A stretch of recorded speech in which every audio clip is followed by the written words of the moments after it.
In the closing years of the 15th century, European sails appeared on the Atlantic horizon, driven by hunger for land, wealth, and power.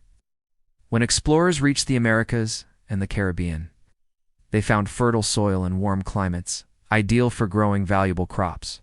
Sugar, tobacco, and later cotton promised enormous profits in European markets. Yet these riches demanded one thing, above all else: labor.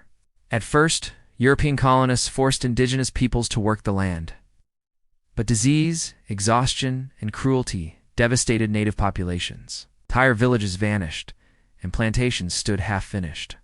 The dream of wealth seemed fragile, threatened by the lack of workers willing or able to endure the brutal conditions of plantation life. On a Caribbean island, a plantation owner stood among young sugarcane shoots, calculating losses.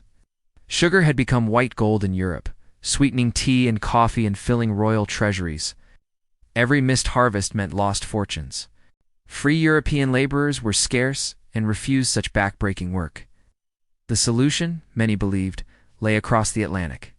European traders turned to West Africa, where existing trade networks were exploited and transformed into human markets.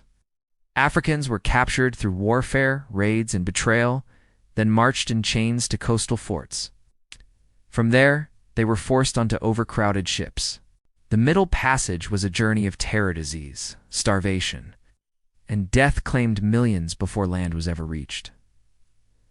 Those who survived were sold at auction like livestock. Families were torn apart without hesitation. New laws were written declaring Africans property for life. Their skin color became a permanent mark of enslavement, while violence enforced obedience. Plantation slavery became not just an economic system, but a racial one. From sunrise to sunset, enslaved men, women, and children worked the fields. Sugar mills roared through the night, overseers' whips cracked, ensuring no moment was wasted.